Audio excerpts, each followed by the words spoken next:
ദൈവ തിരുനാമത്തിന് മഹത്വമുണ്ടാവട്ടെ. Bible reading പ്രോഗ്രാമിൽ സംബന്ധിക്കുന്ന ഏവർക്കും കർത്തൃനാമത്തിൽ സ്നേഹവന്ദനം. അപ്പോസ്തലനായ പൗലോസ് ശ്ലീഹ തെസ്സലോനിക്കർക്ക് എഴുതിയ 1-ാം ലേഖനം 4-ാം അധ്യായം നമ്മളിന്ന് വായിച്ച് ധ്യാനിക്കുകയാണ്.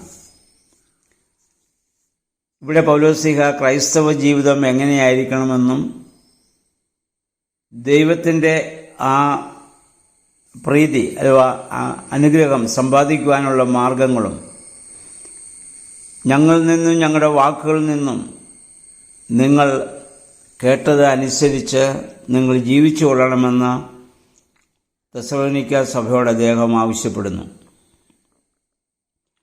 അതിൻ്റെ 3-ാം വാക്യം വരുമ്പോൾ അദ്ദേഹം പറയുന്നു, ദൈവത്തിൻ്റെ ഇഷ്ടം അറിയുവാൻ ആഗ്രഹിക്കുന്ന നിങ്ങളോട് ഞങ്ങൾക്ക് പറയുവാനുള്ളത്, ദൈവത്തിൻ്റെ ഇഷ്ടം എന്തെന്നുള്ളത് ചോദിച്ചാൽ നിങ്ങളുടെ വിശുദ്ധീകരണം തന്നെ.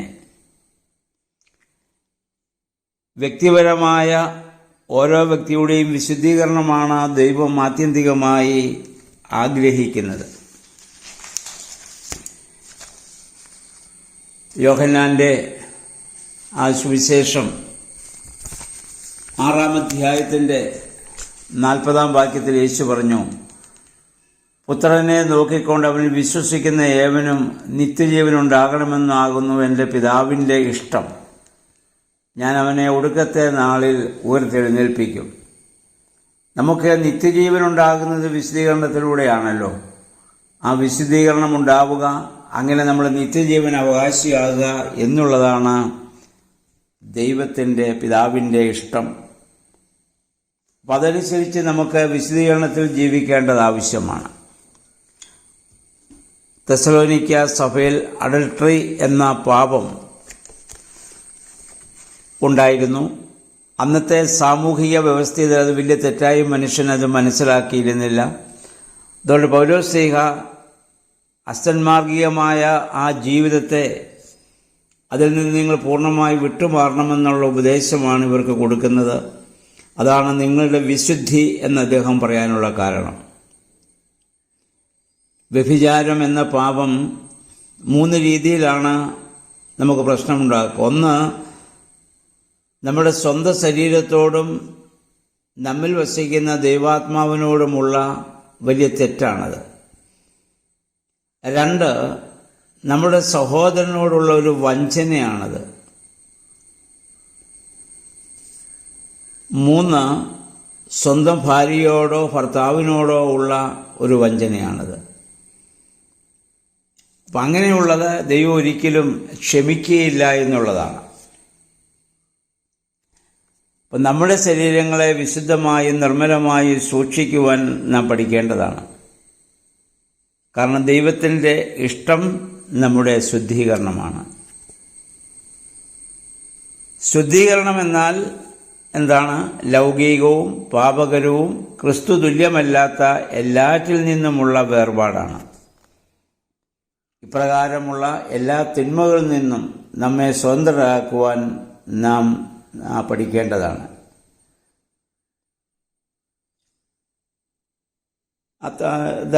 തെസ്സലോനിക്കർ ജീവിച്ചിരുന്ന കാലഘട്ടത്തിലെ പോലെ ലൈംഗികമായ അരാജകത്വം, അത് പാപകരമാണെന്നുള്ള ബോധമില്ലാത്തുള്ള ഒരു ജീവിതം ഇന്ന് നാം ജീവിക്കുന്ന കാലഘട്ടത്തിലുമുണ്ട്.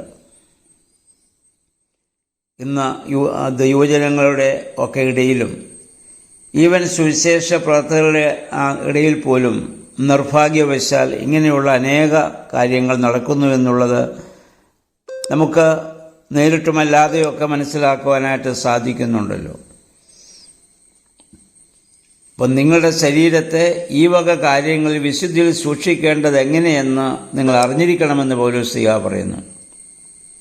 അല്ലെങ്കിൽ നിങ്ങൾ ദോഷം ചെയ്യുന്നത് കർത്താവിനോടാണ്. നമുക്കറിയാം, പഴയ നിയമത്തിൽ ശിംസോനും ദാവീദുമൊക്കെ ദൈവത്താൽ വിളിക്കപ്പെട്ടവരും തിരഞ്ഞെടുക്കപ്പെട്ടവരും അനുഗ്രഹിക്കപ്പെട്ടവരുമായിരുന്നു. ഈ ഒരു പാപം മുഖാന്തരം അവർ വീണുപോയതും ദൈവത്തിൻ്റെ അനുഗ്രഹം ഒക്കെ അവർക്ക് നഷ്ടപ്പെട്ടു പോയതുമായ സംഭവങ്ങളൊക്കെ നമ്മൾ ധാരാളം വായിച്ചിട്ടുണ്ട്. അപ്പോൾ ഒരു ക്രൈസ്തവൻ എന്ന് പറയുന്നത് അനേകരിൽ നിന്ന് ദൈവത്താൽ വിളിക്കപ്പെട്ട് വേർതിരിക്കപ്പെട്ടവനാണ്. അപ്പം മറ്റുള്ളവരെ പോലെ എല്ലാറ്റിനും എല്ലാം പ്രവർത്തിക്കാനും പറയാനുള്ള സ്വാതന്ത്ര്യം നമുക്കില്ല.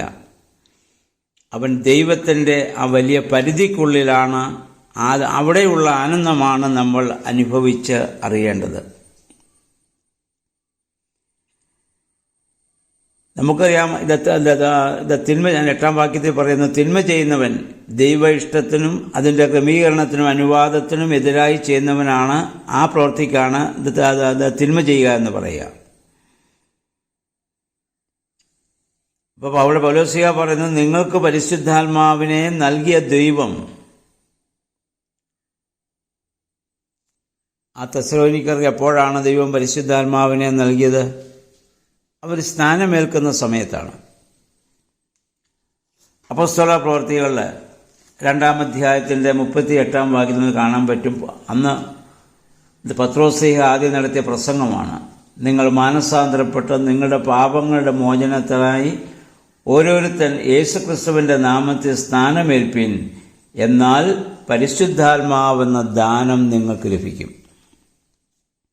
നമുക്കും മാമോദീസായോട് ചേർന്നാണ് പരിശുദ്ധാത്മദാനത്തിൻ്റെ മൂറോനഭിഷേകം നമ്മൾ നടത്തുന്നത്.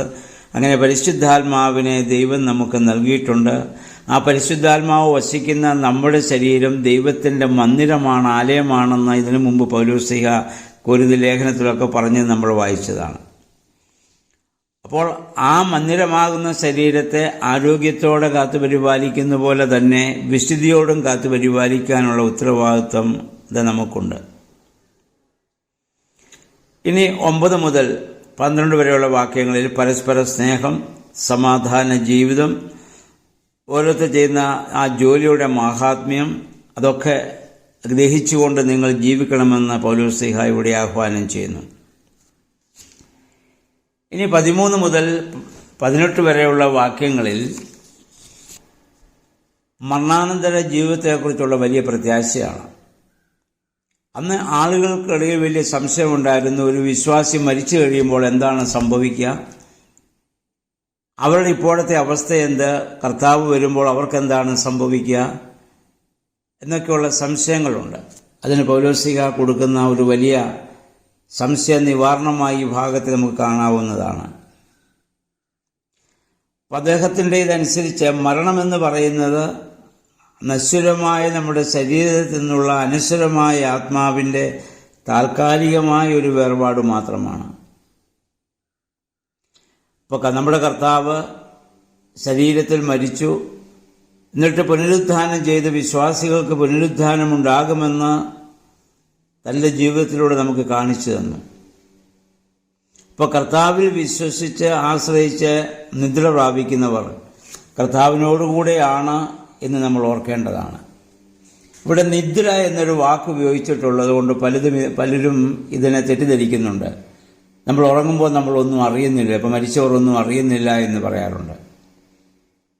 നമ്മൾ ചിന്തിക്കുക, നമ്മൾ ഉറങ്ങുമ്പോൾ തന്നെ നമ്മുടെ ശരീരത്തിലെ എല്ലാ അവയവങ്ങളും ഉറങ്ങുന്നുണ്ടോ? ഇല്ല. ബാഹ്യമായ അവയവങ്ങൾ മാത്രമേ വിശ്രമിക്കുന്നുള്ളൂ. ആന്തരിക അവയവങ്ങളൊക്കെ അന്നേരം പ്രവർത്തിച്ചുകൊണ്ടിരിക്കുകയാണ്.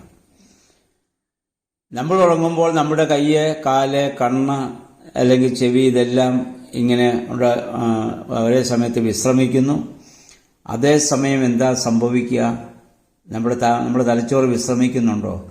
ഹൃദയം, ലിവർ, ലങ്സ്, കിഡ്നി, ആന്തരിക അവയവങ്ങളൊക്കെ പ്രവർത്തിച്ചുകൊണ്ടിരിക്കുകയാണ്. ഇപ്പോൾ ക്രിസ്തു തലയായിരിക്കുന്ന സഭയാണ് ശരീരമെങ്കിൽ ആ ശരീരത്തിലെ ബാഹ്യ അവയവങ്ങളാണ് നമ്മൾ, ആന്തരിക അവയവങ്ങളാണ് വാങ്ങിപ്പോയ വിശ്വാസികൾ. ഈ രണ്ടവയവങ്ങളെ തമ്മിൽ ബന്ധിപ്പിക്കുന്ന പ്രധാന ഘടകമാണ് ശരീരത്തിൻ്റെ ബ്ലഡ് സർക്കുലേഷൻ. ബാഹ്യ ആന്തരിക അവയവങ്ങളെ തമ്മിൽ ബന്ധിപ്പിക്കലാണ്. ഇതാണ് സഭയിലെ പ്രാർത്ഥന. അതുകൊണ്ടാണ് സഭയിൽ വാങ്ങിപ്പോകുന്നവരെ നമ്മൾ സ്മരിക്കാത്ത, അവർക്ക് വേണ്ടി പ്രാർത്ഥിക്കാത്ത ഒരു ശുശ്രൂഷയും ഒരു ഉദാശയും ഒരു പ്രാർത്ഥനയും നമ്മുടെ സഭയിലില്ല എന്ന് മനസ്സിലാക്കുക. അത് ഇവിടെ നിദ്ര എന്ന വാക്കുകൊണ്ട് പൗലോസ് ഇവിടെ ഉദ്ദേശിക്കുന്നത് ബാഹ്യമായ കർമ്മങ്ങളിൽ നിന്നുള്ള ഒരു വിടുതലാണ്. അല്ലാതെ ആത്മാവ് ഒരിക്കലും അത് നിദ്രയിൽ ദൈവത്തിൻ്റെ അംശമാണ്. ദൈവം നിത്യനാണെങ്കിൽ ആത്മാവിന് നിത്യതയുണ്ടെന്ന് നമുക്കറിയാം. ഇനി നമ്മുടെ കർത്താവിൻ്റെ പുനരാഗമനത്തിൽ മശീഹായിൽ മരിച്ചവരൊക്കെ ഉയർത്തെഴുന്നേൽക്കും. ജീവനോടെ ശേഷിക്കുന്ന നമ്മൾ രൂപാന്തരപ്പെട്ട് വാനമേഘങ്ങളിൽ കർത്താവിനെ സ്വീകരിക്കാൻ വേണ്ടി നമ്മൾ എടുക്കപ്പെടും. അങ്ങനെ നാം എപ്പോഴും നമ്മുടെ കർത്താവിനോട് കൂടി ആയിരിക്കും. ഇതാണ് പൗലോസ്ലീഹ നൽകുന്ന ആശ്വാസത്തിൻ്റെ വലിയ വചനം.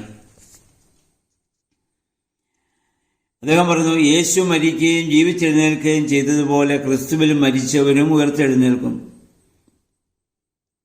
ഇപ്പോൾ കർത്താവ് വന്നാൽ എന്താ സംഭവിക്കുക? വിശ്വാസത്തോടെ മരിച്ചടക്കപ്പെട്ടവർ ഏത് സ്ഥലത്തടക്കപ്പെട്ടുവോ ആ സ്ഥലത്തിൽ നിന്ന് അവർക്കൊരു പുനരുദ്ധാനമുണ്ടാവും. ആ പുനരുദ്ധാനത്തിൽ അവർക്ക് ലഭിക്കുന്ന ശരീരമാണ് കർത്താവ് പുനരുദ്ധാനത്തിൽ കാണിച്ച ശരീരം, പരിമിതികളില്ലാത്ത ശരീരം. വാതിലടച്ചിരിക്കെ അകത്തു വരാനും പുറത്തു പോകാനും നോക്കി നിൽക്കെ പ്രത്യക്ഷമാകാനും അപ്രത്യക്ഷമാകാനും സാധിക്കുന്ന ശരീരം. പക്ഷേ ശരീരത്തിൽ തൻ്റെ ആണിപ്പാടുകൾ, മുറിപ്പാടുകളൊക്കെ ഉണ്ടായിരുന്നു. ശരീരത്തിന് രൂപവ്യത്യാസമില്ല, പക്ഷേ ശരീരത്തിന് മാറ്റം സംഭവിച്ചു. അതിനെ ഗ്ലോറിഫൈഡ് ബോഡി അഥവാ മഹത്വീകരിക്കപ്പെട്ട ശരീരമെന്ന് പിതാക്കന്മാർ പറയുന്നത്. അങ്ങനെ അവരവിടെ നിന്ന് ഉയർത്തെഴുന്നേൽക്കും. അപ്പോൾ അന്ന് ജീവിച്ചിരിക്കുന്ന വിശ്വാസികൾ രൂപാന്തരപ്പെടും. പെട്ടെന്ന് ഫ്രാക്ഷൻ ഓഫ് എ സെക്കൻഡ് നമ്മുടെ ശരീരത്തിനൊരു മാറ്റം സംഭവിച്ച് നമ്മൾ വാനമേഘങ്ങളിൽ നമ്മൾ എടുക്കപ്പെടും. ഇപ്പോഴത്തെ നമ്മുടെ ശരീരം പഞ്ചഭൂതങ്ങളാൽ നിർമ്മിതമാണ്. അതുകൊണ്ട് നമ്മൾ മുകളിലോട്ട് ചാടിയാൽ ഭൂമിയുടെ കാന്താകർഷണം നമ്മളെ താഴേക്ക് പിടിച്ചു വലിക്കും, നമ്മൾ വീഴും. പക്ഷെ ആ ശരീരത്തിൻ്റെ ആകർഷണം ഇത് മുകളിലേക്കാണ്. ഇനി അദ്ദേഹം പറയുന്നു, അന്ന് മരിച്ചവരൊക്കെ അല്ലെങ്കിൽ അവരൊക്കെയും കല്ലറ വിട്ട് എഴുന്നേൽക്കും. അതൊന്നാമത്തെ പുനരുദ്ധാനമാണ്. അവരോടൊന്നിച്ച് കർത്താവിനെ എതിരേൽക്കുവാൻ ജീവനോടെ നാമും വാനമേഘങ്ങളിൽ എടുക്കപ്പെടും. അപ്പോൾ കർത്താവിൻ്റെ വരവ് എങ്ങനെയാണ്?